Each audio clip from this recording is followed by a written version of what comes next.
IPL 2024లో వరుస విజయాలతో దూసుకెళ్తున్న SRH team తమ 7వ మ్యాచ్కి సిద్ధమైంది.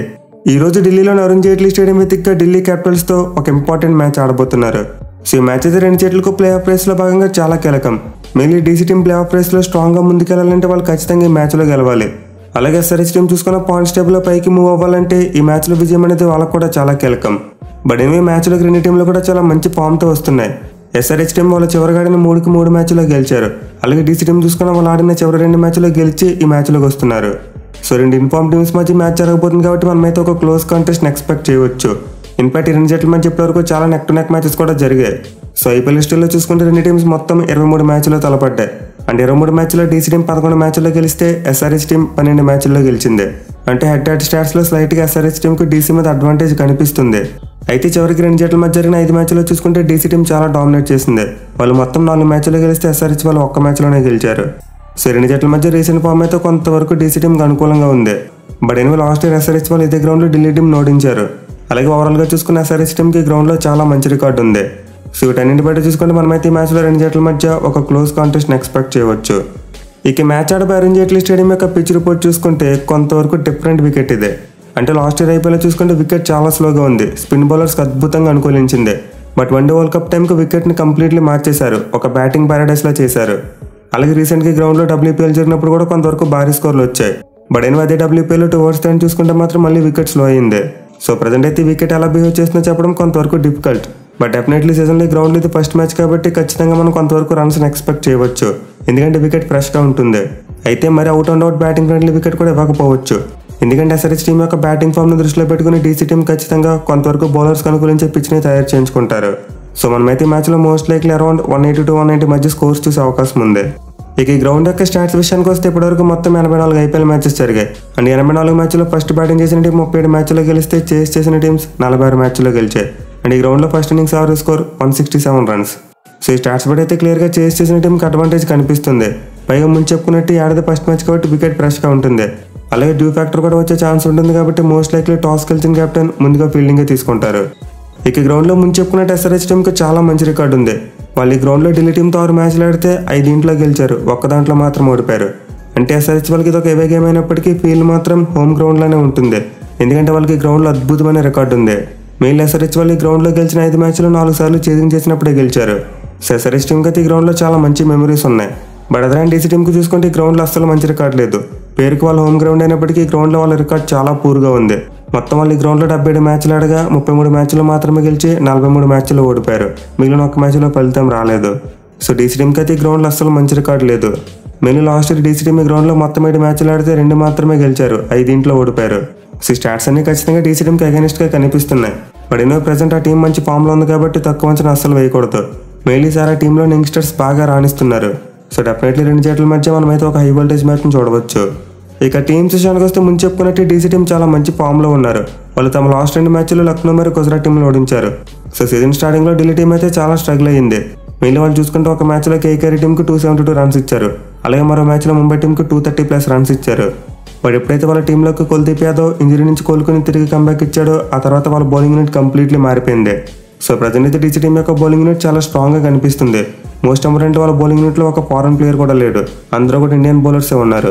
సో ప్రజెంట్ ఆన్గోయింగ్ ఐపీఎల్ అందరూ కూడా ఇండియన్ బౌలర్సే ఉన్న ఏకైక team Delhi team. And best part ఏంటంటే వాళ్ళ దగ్గర ఉన్న ఇండియన్ బౌలర్స్ అందరూ కూడా చాలా బాగా రాణిస్తున్నారు. మెయిన్ వాళ్ళ స్పిన్ కాంబినేషన్కి అయితే అసలు తిరిగే లేదు. బోత్ అక్షర్ పటేల్ మరియు కుల్దీప్ యాదవ్ ఇద్దరు కూడా అద్భుతమైన ఫామ్లో ఉన్నారు. మెయిన్లీ మ్యాచ్ ఆడిపోయి కొంతవరకు స్లోగా ఉండే ఛాన్స్ ఉంటుంది కాబట్టి ఈ మ్యాచ్లో ఇద్దరు చాలా కీలకం కాబోతున్నారు. ఇక పేస్ బౌలింగ్లో చూసుకునే డీసీ టీం చాలా వరకు సాలిడ్గానే కనిపిస్తుంది. వాళ్ళ దగ్గర ఎక్స్పీరియన్స్ ఉన్న ఇషాంత్ శర్మ ఉన్నాడు. అలాగే ఇద్దరు యంగ్స్టర్స్ అయిన ముఖేష్ కుమార్ మరియు ఖలీల్ అహ్మద్ ఇద్దరు కూడా కన్సిస్టెంట్గా బౌలింగ్ చేస్తున్నారు. సో డీసీ టీంకు పవర్ ప్లేలో ఖలీల్ అహ్మద్ మంచి బౌలింగ్ వేస్తుంటే డెత్ ఓవర్స్లో ముఖేష్ కుమార్ బాగా కంట్రిబ్యూట్ చేస్తున్నాడు. అండ్ మిడిల్ ఓవర్స్లో చూసుకుంటే వాళ్ళ స్పిన్నర్స్ గేమ్ను బాగా కంట్రోల్ చేస్తున్నారు. బట్ ఎనిమిది మ్యాచ్లో అయితే DC bowlers the most deadliest batting యూనిట్ను ఫేస్ చేయాలి. మెయిన్ ఎస్ఆర్హెచ్ టీంలో పవర్ హిట్టింగ్ చేయగలిగే బ్యాట్స్మెన్ 5 to 6 మెంబర్స్ ఉన్నారు. సో వీళ్ళందరినీ కట్టడి చేయాలంటే డీసీ టీం చాలా కష్టపడాలి. ఇక వాళ్ళ బ్యాటింగ్ విషయానికి వస్తే ది మోస్ట్ లగ్జరియస్ థింగ్ ఏంటంటే 4 ఫారెన్ ప్లేయర్స్ ఆడించుకోవచ్చు. సో మనం డీసీ బౌలింగ్ అప్పుడు చెప్పుకున్నాం వాళ్ళకి బౌలింగ్ యూనిట్లో ఒక ఫారెన్ ప్లేయర్ కూడా లేడని. దీంతో డీసీ టీంకి వాళ్ళ బ్యాటింగ్ యూనిట్లో 4 ఫారెన్ ప్లేయర్స్ ఆడించుకునే ఛాన్స్ ఉంది. అండ్ ప్రజెంట్ వాళ్ళు ఆడిస్తున్న జేక్ బ్రాజర్ మరియు స్టబ్స్ ఇద్దరు కూడా అద్భుతమైన ఫామ్లో ఉన్నారు. మెయిన్లీ స్టబ్స్ తీసుకుంటే ఈ సీజన్లో చాలా ఇంపాక్ట్ చూపించాడు. ఆల్మోస్ట్ ఆల్ 200 స్ట్రైక్ రేట్తో బ్యాటింగ్ చేస్తున్నాడు. అలాగే జేక్ బ్రాజర్ తీసుకున్న తను ఆడిన ఫస్ట్ 2 మ్యాచ్లో చాలా ఇంపాక్ట్ చూపించాడు. మెయిన్లీ అతని ఫీర్లెస్ అప్రోచ్ ఆపోనెంట్ బౌలర్స్ని బ్యాక్ ఫుట్ మీద పెట్టేలా చేస్తుంది. ఇక వీళ్ళతో పాటు పృథ్వీ షా మరియు రిషబ్ పంత్ కూడా చాలా మంచి ఫామ్లో ఉన్నారు. మరి ముఖ్యంగా పంత్ అయితే తన కంబ్యాక్లో ఎవరు ఎక్స్పెక్ట్ చేయని విధంగా చాలా కన్సిస్టెంట్గా బ్యాటింగ్ చేస్తున్నాడు. సో ఓవరాల్గా చూసుకుంటే ఢిల్లీ బౌలింగ్ బాగుంది, అలాగే బ్యాటింగ్ కూడా బాగుంది. ఇన్ఫాక్ట్ వాళ్ళకి లక్ కలిసి వస్తే SRH మరియు డేవిడ్ వార్నర్ కూడా మ్యాచ్లోకి వచ్చే ఛాన్స్ ఉంది. ఇన్ఫాక్ట్ వాళ్ళకి లక్ కలిసి వస్తే ఈ మ్యాచ్లో SRH మరియు డేవిడ్ వార్నర్ కూడా ప్లేయింగ్ లెవెల్లోకి వచ్చే అవకాశాలు ఉన్నాయి. సో వార్నర్ అయితే ప్రజెంట్ ఫింగర్ ఇంజరీతో ఇబ్బంది పడుతున్నాడు అండ్ దీనివల్ల తను డీసైడ్ అయిన లాస్ట్ మ్యాచ్లో ఆడలేదు. బట్ ఈ మ్యాచ్లో చూసుకుంటే అతను మోస్ట్ లైక్లీ ప్లేయింగ్ లెవెల్లోకి వచ్చే ఛాన్స్ ఉంది. మెయిన్లీ SRHతో మ్యాచ్ అంటే వార్నర్ ఖచ్చితంగా ప్లేయింగ్ లెవెల్లోకి రావడానికి చాలా ట్రై చేస్తాడు. సో డీసీ టీం యొక్క ప్లేయింగ్ లెవెల్ అయితే ఈ మ్యాచ్ కోసం ఈ ఒక్క మార్క్ మాత్రమే జరిగే ఛాన్స్ ఉంది. ఇక SRH టీం విషయానికి వస్తే వీళ్ళు కూడా అద్భుతమైన ఫామ్లో ఉన్నారు. మెయిన్లీ వాళ్ళ batting out of the world. Last మ్యాచ్లో RCB టీం మీద ఏకంగా 287 రన్స్ కొట్టారు. అలాగే ఆల్రెడీ సీజన్లో ముంబై మీద ఒకసారి 277 కూడా కొట్టున్నారు. సో SRH బ్యాట్స్మెన్ అయితే ఈ సీజన్లో ఎప్పుడూ లేని విధంగా చాలా బేభత్సంగా బ్యాటింగ్ చేస్తున్నారు.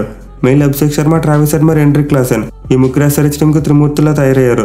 ఆల్మోస్ట్ ప్రతి మ్యాచ్లో కూడా రన్స్ కంట్రిబ్యూట్ చేస్తున్నారు. అండ్ వీళ్ళు సరిపోరన్నట్టు ఇప్పుడు అబ్దుల్ సమద్ కూడా వీళ్ళ అకాడమీలోనే జాయిన్ అయ్యాడు. అతను కూడా ప్రతి మ్యాచ్లో ఆల్మోస్ట్ 200+ స్ట్రైక్ రేట్తో బ్యాటింగ్ చేస్తున్నాడు. ఈవెన్ మార్కర్ మరియు నితీష్ కుమార్ రెడ్డి లాంటి ప్లేయర్స్ కూడా చాలా మంచి ఫామ్లో ఉన్నారు.